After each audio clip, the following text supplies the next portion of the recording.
At 17, I was completely broke. At 18, I made my first $1 million online. We got one of these shopping bags here for 10,000 orders. We got another one coming pretty soon. And this video is going to be the exact lessons I learned from 0 to $1 million. So please just sit down, watch this video from start to finish. It's going to be less than 10 minutes. I guarantee you guys will get something out of this. If you don't, send me a message on Instagram. I'll send you like $10 for your time. So let's just jump straight into it. First thing you guys need to determine is, do you have time or do you have money? This is going to be the most important part in determining which business model you decide to pursue. So if you have a lot of money, let's just say you're working a full-time job, 40, 50 hours a week, it's probably not smart for you guys to put an agency because it's so hands-on. You're going to be cold calling for 8, 10 hours a day. You're going to require a business model that's not so hands-on. So like e-commerce, which I do, that's great because you just publish the ads and you kind of let them go.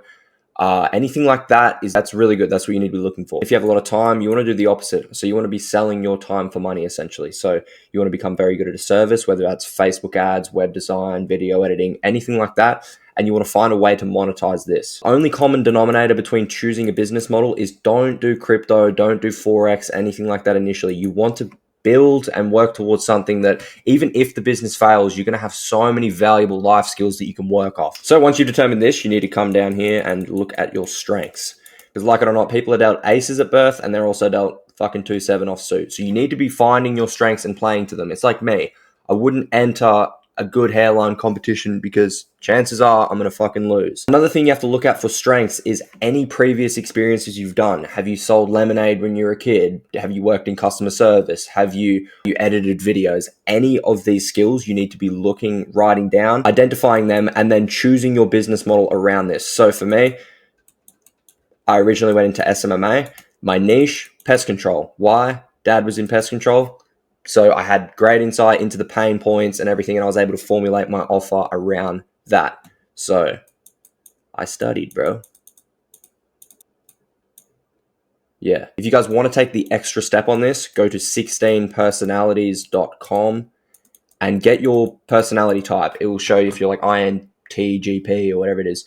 And what you want to do from here is if you're significantly introverted, it's going to be hard for you to go and adapt to a like SMMA or running an agency where the whole point of the business is just sitting meetings and interacting with other people. While it is probably good to get out of your comfort zone, if your only goal is to make money, choosing sales when you're an introvert is not the smartest thing. If you're an extrovert, great, go ahead. You've done all this, congratulations. Now you're married to this business model. Nice, draw a little nice diamond ring here.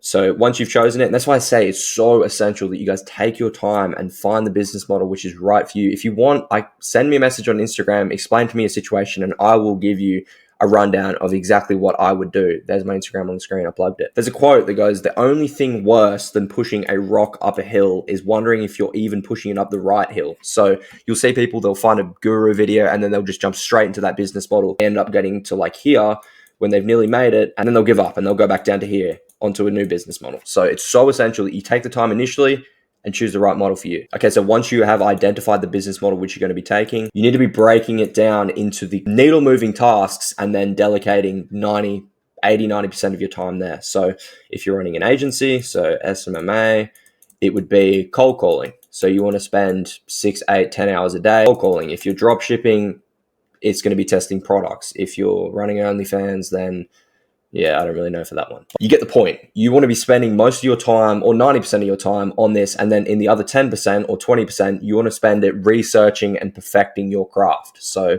if you're in an agency, service delivery. But initially, you just want to focus purely on getting clients. And this is where the value of where you spend your time is so important. So you guys have probably heard the saying, you're the sum of the 5 people you spend the most time with. It is the exact same for what you feed your brain. If you're feeding your brain rot Instagram reels, short form content, consistently frying it, you're not going to be able to progress pretty much at all because you're the product of what you consume. And if you're consuming garbage, then your work output will be garbage. Okay, so now this equation right here, this is going to change your life forever. This is the complete entrepreneur space summed up into one line of math. If you guys want exponential results, so we have time here and results. If you guys want these exponential results, you have to be following this formula. And what it is value over time times volume over time equals exponential results. Shout out to Charlie Morgan for this. This is a great formula. So what this essentially means is, say you're running a drop shipping store and you've tested 5 products so far. Just say you've put absolutely everything into these 5 products. So the quality is there, quality, the quantity, it's not there. You guys haven't given yourself enough time. Test 10, 15, 20 products. You've only been doing it for a few months and you're already ruling it out. So this is when it comes to identifying, because don't get me wrong, I've been in the space for years. I've been like, what the fuck? Like, why isn't this working? And it's been 2 years. But as you do some self-reflection, I guarantee every single person watching this can do some form of self-reflection. The reason why I haven't succeeded is because I've been doing the volume, but I haven't had the quality. If you guys are in ecom, this is how the graph's going to look. Nothing, nothing, nothing, bang. And you go like that. It's like us. We went from $0 to $8,000 in a single day in less than a month. We went from nothing to making 6 figures in a month in less than 30 days. So if we gave up here, if we gave up here, if we gave up here, if we gave up here, oh, it's a scam, it doesn't work. If we gave up at any point, we wouldn't have seen this insane curve. So it's so essential that you guys just detach your emotions and become a caveman. Do the exact same thing every single day until it works, because there's no secret to success. Okay, so the next point is you guys need to put your ego aside. And what this means, this is going to be very controversial and probably different to everything you've heard so far, is that you need to set small goals initially. You need to set small daily KPI lists. So whether it's like, get up, do 30 minutes of work, get up, read 1 page. And what this is going to do is you're going to start falling in love with the process, because at the end of each day, you're able to go back through your to-do list and tick off everything that's in there.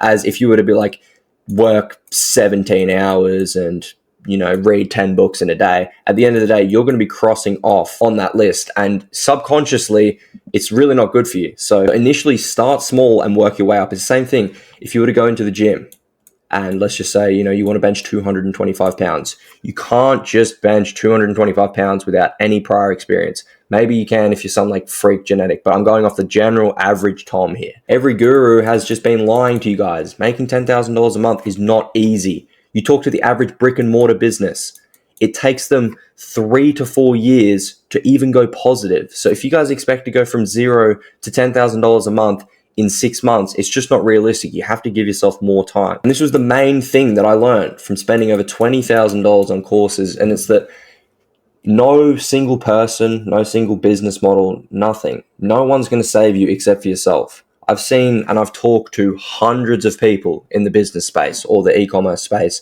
the agency space and everything. And 99.99% of them fail. If 10K a month was so easy, these guys would be doing it. But it's hard. It fucking sucks.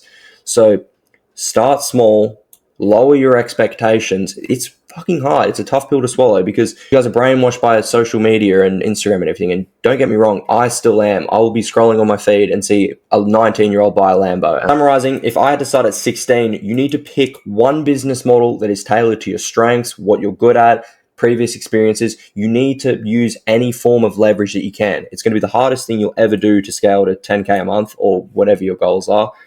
And don't let anyone tell you that it's not. But yeah, I hope you guys enjoyed this video. This is exactly what I would do if I had to go from 16 to 18. Follow one business model, put all of my attention into the right things. There's no secret to it. This is the exact video you need. And yeah, I'll see you guys in the next video.